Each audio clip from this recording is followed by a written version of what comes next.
प्रकाश से उजला करने, हंस बनाने के लिए ही तो श्री महाराज जी के श्री कदम नूर महल की धरती पर उतरे थे। महाराज जी के लक्ष्य को उजागर कर रहे थे ये बोल, तभी तो महाराज जी ने इसे स्वागत गीत कहा। भाइयों और बहनों, यही गीत गूंजा था गीता में भी, ज्ञानम विज्ञान सहितम यज् ज्ञात्वा मोक्षस्य उषभात।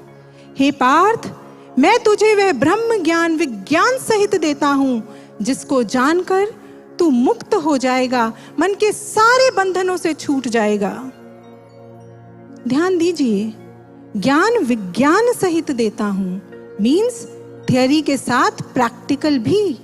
अर्जुन ने अपने भीतर ईश्वर का प्रत्यक्ष दर्शन किया, साक्षात अनुभव किया, तभी तो वह कह पाया नष्टो मोह, मेरा मोह नष्ट हो गया।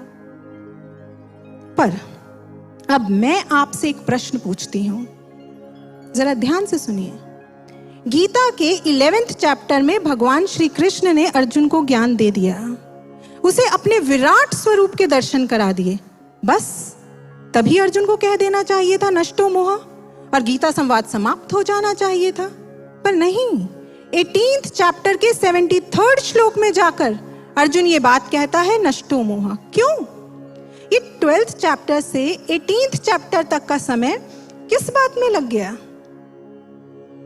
बहुत बार हमने महाराज जी से सुना है, यदि आज भी कहीं भारतीय संस्कृति जीवंत दिखाई देती है तो वह है दक्षिण भारत के मंदिरों में।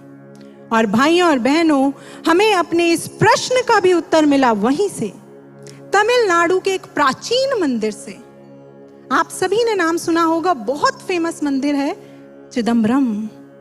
देखिए, मंदिर का नाम ही कितना मीनिंगफुल है, चिदम्बरम, चित प्लस अंबर।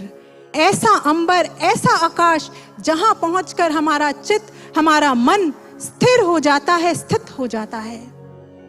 पर यहां पहुंचा कैसे जाए, ये रहस्य भी इसी मंदिर में छिपा है।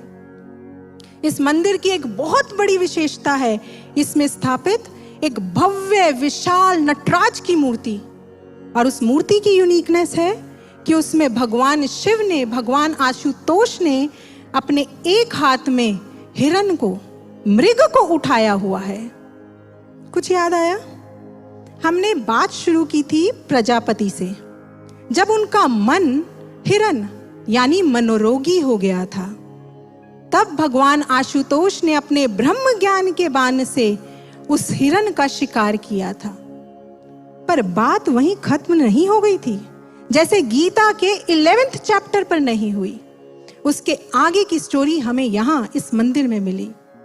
कहते हैं कि तब प्रजापति ने उस शिकार हुए हिरण को भगवान आशुतोष के ही चरणों में रख दिया और कहा, हे पशुपतिनाथ, मेरे इस पाश्विक मन के आप ही नाथ बनिए, मैं इसे आपको अर्पित करता हूं।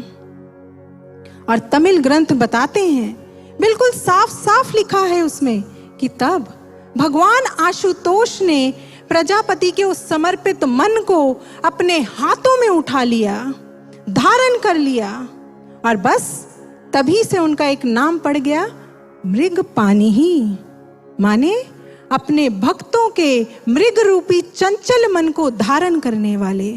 और धारण भी कैसे किया देखिएगा कभी मूर्ति में, बहुत सुंदर दिखाया गया, ऊंचा आकाश की ओर चिदंबर में स्थित, जहां पहुंचकर ना फिर कोई वेदना रहती है, ना रोग रहता है, ना पीड़ा, बस रह जाता है एक अनूठा सा सुख, शांति और आनंद। और स्टोरी का यही सेकंड पार्ट गीता के 12th चैप्टर से 18th चैप्टर में कवर किया गया। 11th चैप्टर में अर्जुन को ज्ञान देने के बाद 12th चैप्टर में ही भगवान कृष्ण ने उद्घोष कर दिया, मयेव मन आधत्स्व मयि बुद्धिम निवेश्य। हे पार्थ, तू अपने मन और बुद्धि को मुझ में लगा दे, अपना मन मुझे सौंप दे, क्योंकि मनोरोगों से मुक्त होने का बस यही एक मार्ग है। भाइयों और बहनों, ये हमारे वेदांत का एक गूढ़ कॉन्सेप्ट है। हो सकता है आपको सुनने में थोड़ा टफ लगा हो, पर हमेशा की तरह हमारे महाराज जी ने, गुरुदेव श्री आशुतोष महाराज जी ने इसे बहुत ही सरल तरीके से समझा दिया। एक बार महाराज जी ने एक प्रचारक बहन से पूछा, टेंशन किसे कहते हैं? प्रचारक बहन ने कहा, महाराज जी चिंता को। महाराज जी ने कहा, धत, चिंता थोड़े ना, टेंशन का दूसरा नाम क्या होता है?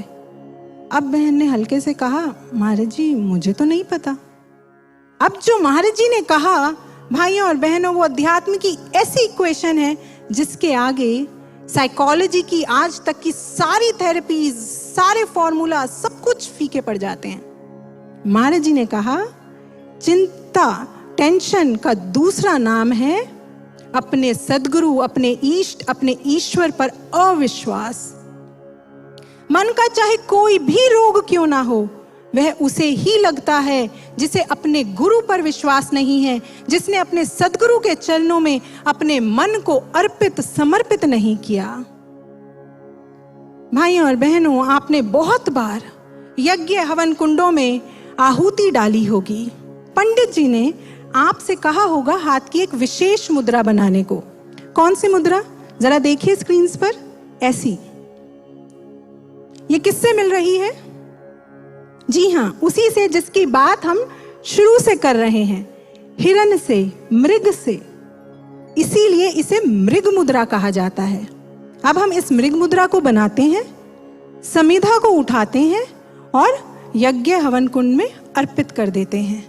माने अपने मृग हिरण रूपी मन के एक एक विचार, थॉट, बिलीफ, परसेप्शन, धारणा, सब कुछ ईश्वर को अर्पित कर रहे हैं, सद्गुरु को समर्पित कर रहे हैं। और यही है मनोविजयी बनने का सेकंड स्टेप। अब हमने बहुत अच्छे से मनोरोगों से, सारे साइकोलॉजिकल डिसऑर्डर्स से मुक्त होने के 2 स्टेप सॉल्यूशन को जान लिया है।